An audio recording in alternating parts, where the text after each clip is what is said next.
Okay, now on to game 2 of match 3 of my recent league. We're playing against Golgari Debts. We won game 1.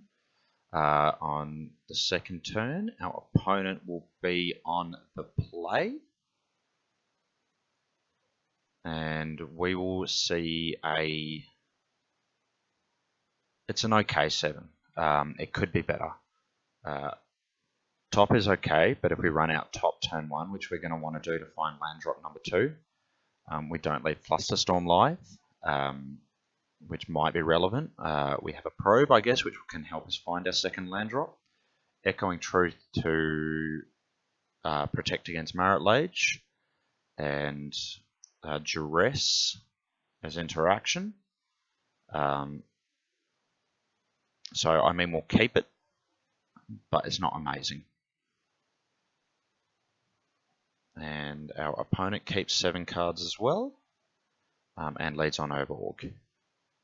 And duresses us, and it takes top, which I guess makes our next turn's decision a lot easier. We draw a Dark Ritual for turn, and we're going to probe just to see what we're up against. And we see crop rotation, 2 Sylvan Scrying, Dark Depths, Elvish Spirit Guide. So he only has access to 1 green at the moment. He has access to 2 black, so he can only cast either rotation or 1 scrying next turn, unless he obviously hits another green source. So I don't think we need to duress here.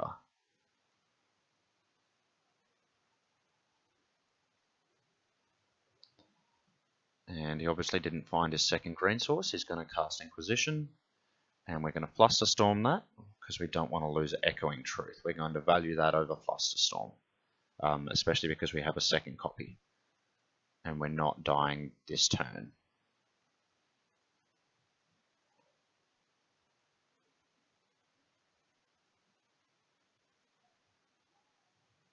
Now, he could have paid for his Inquisition if he wanted. He has Urborg plus Elvish Spirit Guide. But I don't think he wants to expend the extra card to take 1 from us. So he doesn't want a 2-for-1 himself here. And he's just going to fire off Sylvan Scrying and get himself a permanent green source. So far we're okay, but we need to hit our second land drop, and we do. We hit a Misty, and we can afford to duress here. Going to take the Sylvan Scrying here, just because he's going to be less likely to want to burn a land on a crop rotation into Echoing Truth, just because it will leave him behind. Whereas Sylvan Scrying, he can just cast it, run it out, shoot it for a land, and he's fine. So we're still leaving Flusterstorm and Echoing Truth. So Flusterstorm available on his turn. Echoing Truth available if he tries to go for Marit Lage via crop rotation.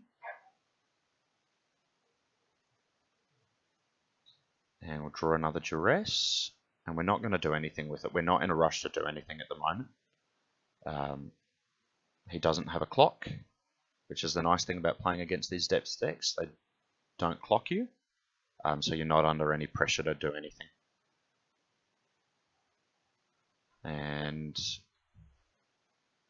we can just sit here and take our time, play Draw Go, until we hit something like a Brainstorm or a Ponder, where we can start searching for gas. And he's just going to tick down his Dark Depths.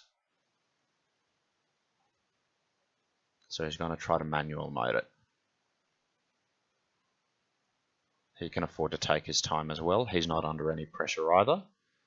And he needs to find Not of This World to protect his Marit Lage. So he will now cast Choke, which is a bit rude. I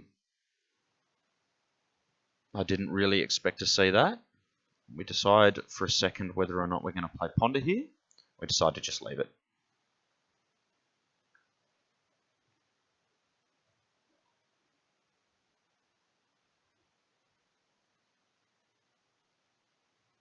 So battlefield target creature you control gains protection. So I feel like maybe he should have left step up.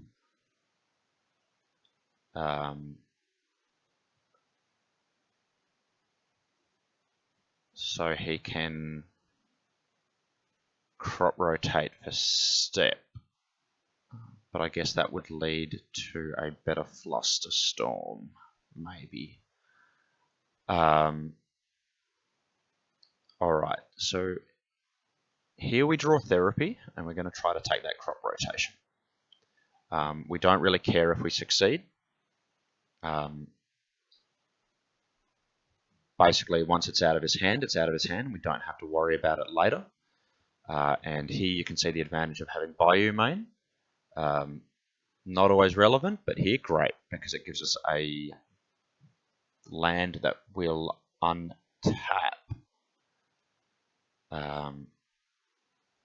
So we're going to Therapy. He's going to crop rotation.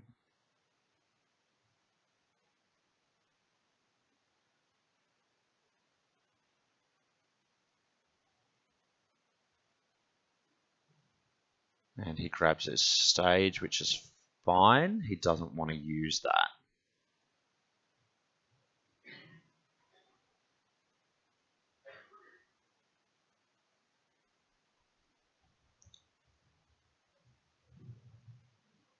Okay, and we draw Tendrils.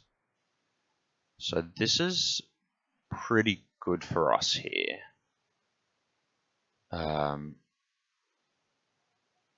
He now doesn't have anything in hand, and I think we can afford to ponder here.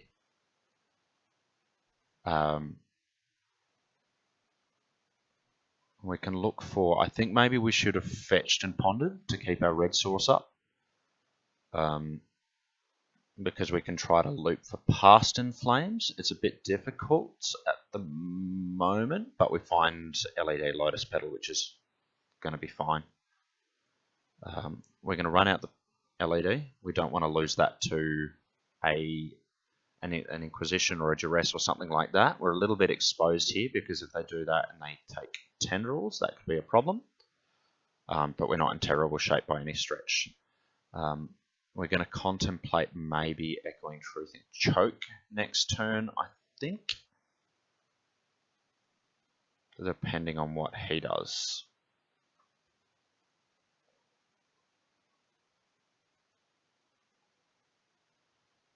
And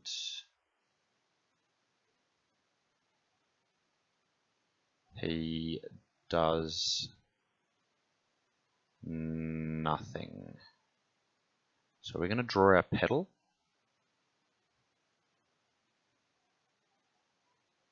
And pass the turn. So we don't know what that last card in hand is at the moment. What did he play out? He played out Bayou. So maybe we should have, no, I think we want that Ponder. So we don't want to shuffle away the Ponder.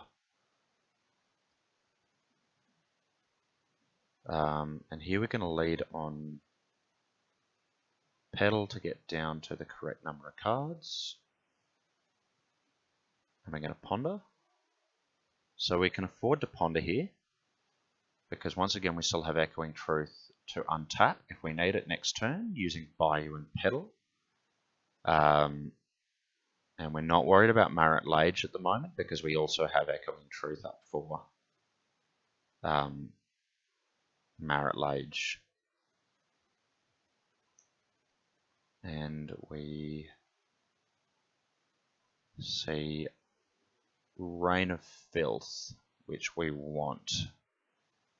Because I think with Rain of Filth, it gets us there. So we duress to prevent losing to crop rotation for bog, which is exactly what he's going to do. And nuke our graveyard here. I wonder if maybe he shouldn't have duressed for bog. It doesn't do all that much here.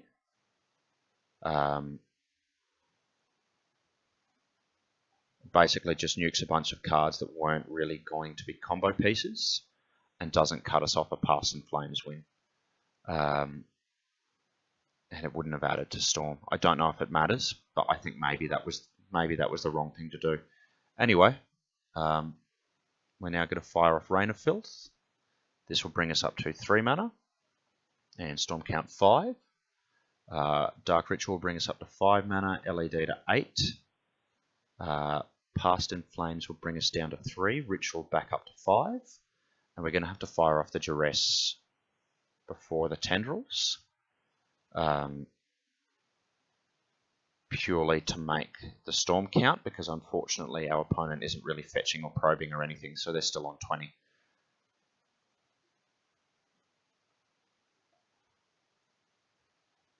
And crack LED, flashback Past in Flames. Go down to 1 mana in pool. Tendrils in graveyard, now with flashback. Flashback Dark Ritual. Cast Duress, Storm count 9. And we're going to be bang on the magic number here when we cast Tendrils. And that will get us there.